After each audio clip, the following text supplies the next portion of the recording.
Hello friends, welcome back. আজকে আমরা present continuous tense সম্পর্কে বিস্তারিতভাবে জানবো। প্রেজেন্ট কন্টিনিউয়াস টেন্স ইংরেজিতে অনেক গুরুত্বপূর্ণ। প্রেজেন্ট কন্টিনিউয়াস টেন্স আমরা সচরাচরই আমাদের দৈনন্দিন জীবনে ব্যবহার করে থাকি, তাই প্রেজেন্ট কন্টিনিউয়াস টেন্সটা আমাদের ইংরেজিতে কথা বলা একদমই অসম্ভব হয়ে পড়বে। প্রেজেন্ট কন্টিনিউয়াস টেন্স সম্পর্কে তাই চলুন আজকে বিস্তারিতভাবে জেনে নেওয়া যাক। প্রেজেন্ট কন্টিনিউয়াস টেন্স কাকে বলে? প্রেজেন্ট কন্টিনিউয়াস টেন্স বলতে বোঝায় যে টেন্স দ্বারা বর্তমানে কোনো কাজ চলতেছে তাকে প্রেজেন্ট কন্টিনিউয়াস টেন্স বলে। মানে কোনো কিছু হচ্ছে বা কোনো কাজ চলতেছে বর্তমানে কালে বোঝায় তাকে প্রেজেন্ট কন্টিনিউয়াস টেন্স বলে। প্রেজেন্ট কন্টিনিউয়াস টেন্স যদি আমরা সহজে বুঝতে চাই তাহলে প্রথমে আমাদেরকে প্রেজেন্ট কন্টিনিউয়াস টেন্স কীভাবে গঠিত হয়, প্রেজেন্ট কন্টিনিউয়াস টেন্সের স্ট্রাকচার সম্পর্কে আমাদেরকে ফার্স্ট অফ অল বুঝতে হবে। তাই চলুন প্রথমে বুঝে নেওয়া যাক প্রেজেন্ট কন্টিনিউয়াস টেন্সের স্ট্রাকচার। প্রেজেন্ট কন্টিনিউয়াস টেন্সের স্ট্রাকচার হলো প্রথমে একটি সাবজেক্ট। ফার্স্ট অফ অল আমাদেরকে প্রেজেন্ট কন্টিনিউয়াস টেন্সে একটি সাবজেক্টের ব্যবহার করতে হবে।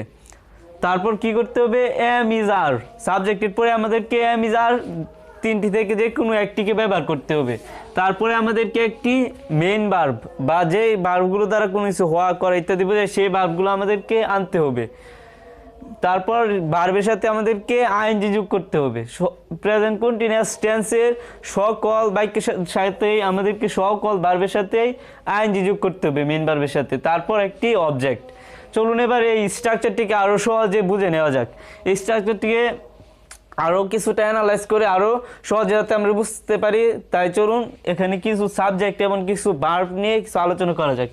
সাবজেক্ট, প্রথমে আমাদেরকে একটি সাবজেক্ট আনতে হবে সর্বপ্রথম। তাই সাবজেক্ট কাকে বলে? সাবজেক্ট হলো যেমন যে কাজ করে, যেই কোন কাজ করবে সেই হবে সাবজেক্ট। যেমন এখানে কিছু সাবজেক্ট লিস্ট দেওয়া হলো। এই সাবজেক্টগুলো আমরা সচরাচর প্রায় মোস্ট অফ দ্য টাইম এই সাবজেক্টগুলো ইংরেজি বাক্যে ব্যবহার করে থাকি। যেমন আই মানে কি আমি, তারপর উই মানে কি আমরা, ইউ তুমি, দে তারা, হি সি ইট সে, ইট ইহা, যে কোনো ধরনের নাম এগুলো কি হতে পারে? সাবজেক্ট হতে পারে। এই সাবজেক্টগুলো আপনি ইচ্ছে করলে এখানে প্রেজেন্ট কন্টিনিউয়াস টেন্সে যে কোনো সময় ব্যবহার করতে পারেন অর্থ অনুযায়ী। তারপর am is are. Am is are থেকে আমাদেরকে কী করতে হবে? সব সময় একটি সাবজেক্টের সাথে এখানে এম ইজ আর থেকে যে কোনো একটিকে ব্যবহার করতে হবে। আমাদেরকে এম ইজ আর কোনটি কখন নিতে হবে এখন আমরা এটা দেখব, যে কখন আমাদেরকে এম নিতে হবে, কখন ইজ এবং কখন আর এর ব্যবহার করতে হবে। আমাদেরকে সব সময় আয়ের পরে যখন সাবজেক্ট হবে আই মানে কি আমি, যখন সাবজেক্ট হবে তারপরে আয়ের পরে আমাদেরকে এম এর ব্যবহার করতে হবে। এম ইজ আর থেকে আমাদেরকে সবসময় আয়ের সাথে শুধু ওয়ানলি আয়ের সাথে আমাদেরকে এম এর ব্যবহার করতে হবে। তারপর সাবজেক্ট যখন হবে হি সি ইট বা যে কোনো একটি নাম, যে কোনো কারো নাম, যে কোনো ব্যক্তির নাম, যে কোনো বস্তুর নাম বা যে কোনো কিছু নামই যখন একটি হবে তখন আমাদেরকে ইজের ব্যবহার করতে হবে। হি সি ইট বা যে কোনো একটি নাম থাকলে ইজের ব্যবহার করতে হবে। সাবজেক্টের পরে ইজের ব্যবহার। যেমন কি হবে? He is, she is, it is, এভাবে হবে। তারপর কখন আমাদেরকে আর নিতে হবে? যখন সাবজেক্ট থাকবে উই, ইউ, দে বা একাধিক নাম থাকলে আমাদেরকে কি করতে হবে? সাবজেক্টের পরেই আর এর ব্যবহার করতে হবে। উইর সাথে আমাদেরকে সবসময় আর এর ব্যবহার করতে হবে। যেমন we are, you R, they are, বা Karim and Rahim are, Sumi and Mitul are, এভাবে একাধিক নামের সাথে আমরা আর এর ব্যবহার করব। আশা করি যে আপনি এতটুকু কিছুটা হলে মুখস্থ রাখবেন, কারণ এখানে কখন কোন সাবজেক্টের পরে কি হবে, কখন এম হবে, কখন ইজ হবে, কখন আর হবে, এটা আমাদেরকে অবশ্যই মনে রাখতে হবে।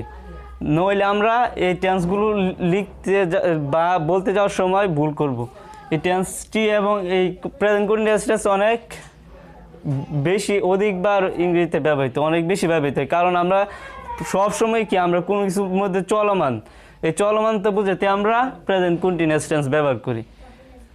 তারপরে আমাদেরকে কি করতে হবে? যখন প্রথমে একটি সাবজেক্ট আনবো, তারপরে সাবজেক্টের পরে সাবজেক্টের সাথে আমাদেরকে সবসময় এম ইজ আর তিনটি থেকে একটি সাবজেক্টের সাথে যে কোনো একটিকে ব্যবহার করতে হবে।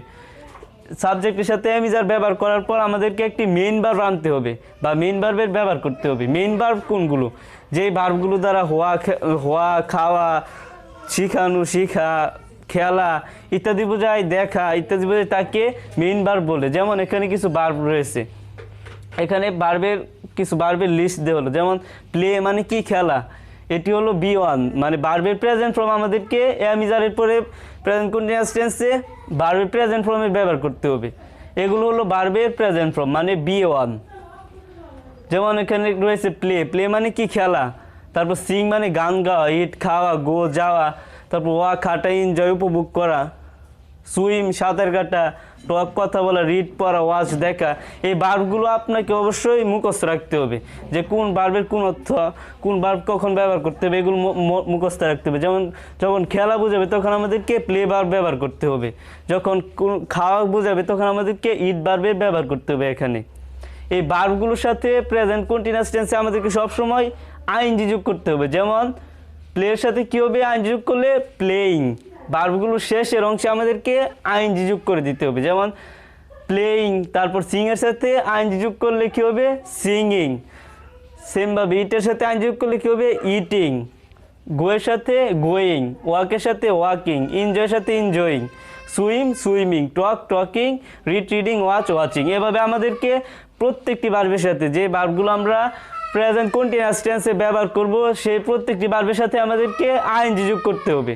প্রথমে আমরা একটি ভার্ব নিব, তারপর ভার্বের পরে আমাদেরকে আইএনজি যোগ করতে হবে, তারপর ভার্বের সাথে আইএনজি যোগ করার পরে আমাদেরকে অবজেক্টের ব্যবহার করতে হবে। অবজেক্ট হলো কর্ম মানে বাকি অংশ। ওকে, প্রথমে আমাদেরকে একটি সাবজেক্ট, তারপর সাবজেক্টের সাথে এম ইজ আর নিতে হবে, তারপর ভার্বের একটি ভার্ব নিতে হবে, অর্থ অনুযায়ী ভার্বের সাথে আইএনজি যোগ করতে হবে, তারপর একটি অবজেক্ট নিতে হবে। সো চলুন এবার এই স্ট্রাকচারটিকে আরও সহজে বোঝার জন্য, এই গঠনটাকে আরও সহজে বোঝার জন্য কিছু বাক্য দেখে নেওয়া যাক। বাক্য দেখার মাধ্যমে আমরা আরও সিম্পলি এই প্রেজেন্ট কন্টিনিউয়াস টেন্স সম্পর্কে বুঝতে পারবো। যেমন এখানে প্রথম বাক্যটি হলো I am playing football. I am, এখানে আমরা স্ট্রাকচার অনুযায়ী বাক্যটিকে তৈরি করেছি। যেমন আমাদের প্রথমে কী নেওয়ার কথা, সাবজেক্ট, তাই আমরা এখানে প্রথমে একটি সাবজেক্ট নিয়েছি। এখানে সাবজেক্টের লিস্ট দেওয়া ছিল, আই কী হতে পারে, একটি সাবজেক্ট, আই মানে কি আমি, আই এম। তারপর সাবজেক্টের পরে কী করতে হবে, এম ইজ আর থেকে তিনটি থেকে একটিকে ব্যবহার করতে হবে।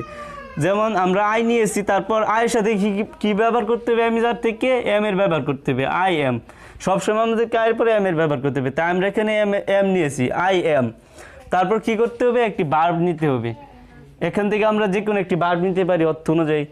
আই এম প্লে ভার্বটি নিয়েছি এখান থেকে, বি1 মানে ভার্বের প্রেজেন্ট ফর্ম। তারপর ভার্বের সাথে সবসময় কী করতে হবে, আইএনজি যোগ করতে হবে। তাই আমরা এখানে প্লে ভার্বটি নিয়েছি এবং প্লে ভার্বের সাথে আইএনজি যোগ করেছি, আই অ্যাম প্লেয়িং। এই স্ট্রাকচার অনুযায়ী এই বাক্যটিকে আমরা তৈরি করেছি। আই অ্যাম প্লেয়িং মানে আমি খেলতেছি ফুটবল, আমি কী খেলতেছি, কি ফুটবল খেলতেছি, তাই ফুটবল হলো একটি অবজেক্ট। ভার্বকে কী দ্বারা প্রশ্ন করলে অবজেক্ট পাওয়া যায়, কী বা কাকে দ্বারা, তাই আমরা এখানে কী দ্বারা প্রশ্ন করার মাধ্যমে ফুটবল পেয়েছি, তাই ফুটবল হলো একটি object. I am playing football, আমি ফুটবল খেলতেছি। এখানে যদি আপনি আরও সহজে প্রেজেন্ট কন্টিনিউয়াস টেন্স বুঝতে চান, যে বাংলা বাক্যের মাধ্যমে যদি প্রেজেন্ট কন্টিনিউয়াস টেন্সে বুঝতে চান, তাহলে আপনাকে এখানে তাকাতে হবে। যেমন বাংলা বাক্যের শেষে সবসময় প্রেজেন্ট কন্টিনিউয়াস টেন্সে তেসি থাকবে বা তেসও থাকবে বা তেসে থাকবে, তিনটি থেকে একটি থাকবে। যেমন এখানে ছিল আমি ফুটবল খেলতেছি, মানে এখন চলমানতা বোঝাচ্ছে। তেসি, এখানে দেখেন তেসি শব্দটা রয়েছে, তেসি। বাংলা বাক্যের শেষে সবসময় তেসি, তেস, তেসে তিনটি থেকে একটি থাকবে। আমি ফুটবল খেলতেছি, এই তেসি দেখে আমরা কি বুঝবো যে এই বাক্যটা কোন টেন্সের, প্রেজেন্ট কন্টিনিউয়াস টেন্সের। এই বাংলা বাক্যের শেষে তেসি রয়েছে, তাই তেসি দেখার পরে আমরা বুঝবো যে এই বাক্যটা প্রেজেন্ট কন্টিনিউয়াস টেন্সের। তাই আমরা এই তেসি দেখার পর এই প্রেজেন্ট কন্টিনিউয়াস টেন্স অনুযায়ী বাক্যটাকে গঠন করব বা তৈরি করব। তাই আমরা আমি ফুটবল খেলতেছি, এই বাক্যটিকে আমরা তেসি দেখার পর বুঝতে পেরেছি যে এটা প্রেজেন্ট কন্টিনিউয়াস টেন্স, তাই আমরা এই বাক্যটিকে প্রেজেন্ট কন্টিনিউয়াস টেন্স দিয়ে তৈরি করেছি। আই এম প্লেয়িং ফুটবল, আমি ফুটবল খেলতেছি, আমি ফুটবল খেলতেছি, এই তেসি রয়েছে। তারপর দ্বিতীয় বাক্যটিতে রয়েছে Rooney is playing football, Rooney football খেলতেছে। এখানে রুনি হলো একটি নাম, একটি ব্যক্তির নাম। তাই আমরা জানি যে এখানে সাবজেক্ট কী হতে পারে, যে কোনো নাম কী হতে পারে, সাবজেক্ট। যে কোনো ব্যক্তিবস্তু যে কোনো কিছুর নাম সাবজেক্ট হতে পারে। তাই এখানে একটি নাম কী হয়েছে, সাবজেক্ট হয়েছে, রুনি কি সাবজেক্ট। তারপর কি করতে হবে, যে কোনো একটি নামের পরে আমাদেরকে এম ইজ আর থেকে কী ব্যবহার করতে হবে, ইজের ব্যবহার করতে হবে। এখানে লেখা হয়েছে যে হি শি ইট বা একটি নামের পরে ইজের ব্যবহার করতে হবে এখান থেকে। তাই আমরা রুনি ইজ, রুনি একটি নাম, তাই রুনির পরে ইজের ব্যবহার করেছি, রুনি ইজ। তারপর কি করতে হবে, আমি যার আনার পরেই আমাদেরকে ভার্বের সাথে আইএনজি যোগ করতে হবে। রুনি ইজ প্লেয়িং, আমরা প্লে ভার্বটি ব্যবহার করেছি, প্লে ভার্বের সাথে আইএনজি যোগ করেছি। Rooney is playing football, Rooney football খেলতেছে, Rooney is playing football, Rooney football খেলতেছে। তারপর তৃতীয় নাম্বার বাক্যটি হলো দে আর প্লেয়িং ফুটবল। দে একটি সাবজেক্ট, আমরা জানি যে এখানে দে সাবজেক্ট হতে পারে, তাই দে একটি সাবজেক্ট। দের পরে কী ব্যবহার করতে হবে, আমি যার থেকে আর এর ব্যবহার করতে হবে। যেমন উই, ইউ, দে বা একাধিক নামের সাথে আমাদেরকে আর এর ব্যবহার করতে হবে। তাই আমরা এখানে দের পরে কি করেছি, আর এর ব্যবহার করেছি, দে আর। তারপর একটি ভার্ব নিব এবং ভার্বের সাথে আইএনজি যোগ করে দেব। দে আর প্লেয়িং ফুটবল, তারা ফুটবল খেলতেছে। দে এর বাংলা অর্থ কি, তারা। তাই এখানে তারা অর্থে আমরা বাক্যটিকে মানে ট্রান্সলেট করব, দে আর প্লেয়িং ফুটবল, তারা ফুটবল খেলতেছে। যেমন I am singing now, I am, আয়ের পরে আমাদেরকে আয়ের ব্যবহার এম এর ব্যবহার করতে হবে, তাই আমরা এখানে এম এর ব্যবহার করেছি। তারপর ভার্বের সাথে কী করতে হবে, যে কোনো একটি ভার্ব নিব, অর্থ অনুযায়ী এই ভার্বের সাথে আইএনজি যোগ করতে হবে। এখান থেকে একটি মেইন ভার্ব নিয়েছি, আমরা জানি যে লিস্টের সবগুলোই কি মেইন ভার্ব বা বি1 ভার্বের, এগুলো হলো বি1 মানে প্রেজেন্ট ফর্ম অফ ভার্ব বা প্রেজেন্ট ফর্ম। এখানে আমরা ভার্বের প্রেজেন্ট ফর্ম সিং নিয়েছি, সিং এর সাথে কি করেছি, এখানে আইএনজি যোগ করেছি, singing. I am singing, Singh অর্থ কি, গান গাওয়া। আই অ্যাম সিঙ্গিং, আমি গান গাচ্ছি, এটা কন্টিনিউয়াস টেন্সে করে ফেলবে। আই অ্যাম সিঙ্গিং, আমি গান গাচ্ছি বা আমি গান গাইতেছি, আমি গান গাইতেছি। আই এম সিঙ্গিং, আমি গান গাইতেছি। নাও মানে এখন, আই এম সিঙ্গিং নাও, আমি এখন গান গাইতেছি। তেসি শব্দটি রয়েছে। তারপর উই আর ওয়াচিং টেলিভিশন, আমরা টেলিভিশন ওয়াচ তো কি, আমরা এখানে দেখেছি দেখা, কোনো কিছু দেখা কেউ ওয়াচ বলা হয়। যেমন উই আর ওয়াচিং টেলিভিশন, আমরা টেলিভিশন দেখতেছি। উইর সাথে আমাদেরকে উইর পরে আর এর ব্যবহার করতে হবে, তা আমরা এখানে উইর পরে আর নিয়েছি। তারপর ভার্বের সাথে আইএনজি যোগ করেছি এবং তারপর একটি বাকি অংশ অবজেক্ট বসিয়ে দিয়েছি। উই আর ওয়াচিং, আমরা দেখতেছি। উই আর ওয়াচিং, আমরা দেখতেছি টেলিভিশন, আমরা টেলিভিশন দেখতেছি। উই আর ওয়াচিং টেলিভিশন, আমরা টেলিভিশন দেখতেছি, মানে চলমানতা বোঝাচ্ছে। তাই এটা কি, আমরা প্রেজেন্ট কন্টিনিউয়াস টেন্স দিয়ে এই বাক্যটিকে গঠন করেছি। এভাবে আপনি আরও আপনার বাস্তবিক জীবনে বিভিন্ন রকমের বাক্য তৈরি করতে পারেন এই ভার্বগুলো ব্যবহার করে এবং এই সাবজেক্টগুলো ব্যবহার করে। আরও একাধিক ভার্ব, আপনি আরও অনেক ধরনের ভার্ব এখানে ব্যবহার করতে পারেন। তারপর যে জিনিসগুলো চলমানতা বোঝাবে বা তেসি তেসি বোঝাবে, এই এই ধরনের বাক্যগুলোকে আমাদেরকে প্রেজেন্ট কন্টিনিউয়াস টেন্স দিয়ে তৈরি করতে হবে। যেমন আরও কিছু উদাহরণ দেখে নেওয়া যাক। যেমন যদি বলি আমি এখন খাইতেছি, I am eating now.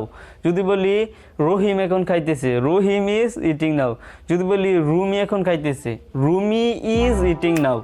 Rumi এবং সুমি ভাত খাইতেছে, Rumi and Sumi are eating নাও।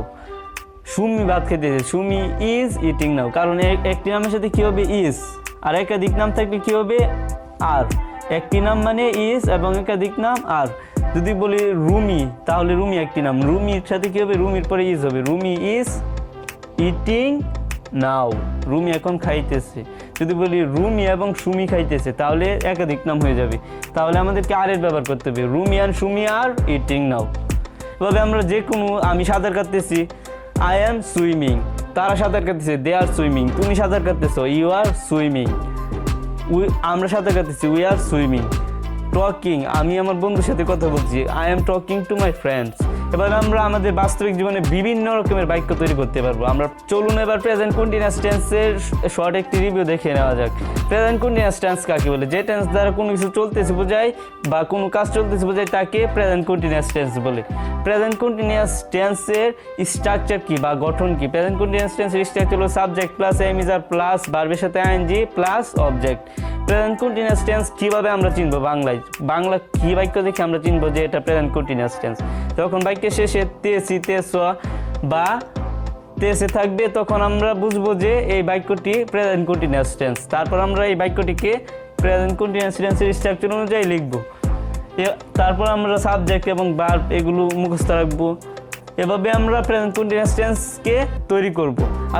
আজকের ভিডিওটি এ পর্যন্ত, এবং আশা করি যে আপনি এই ভিডিওটি দেখে কিছু নতুন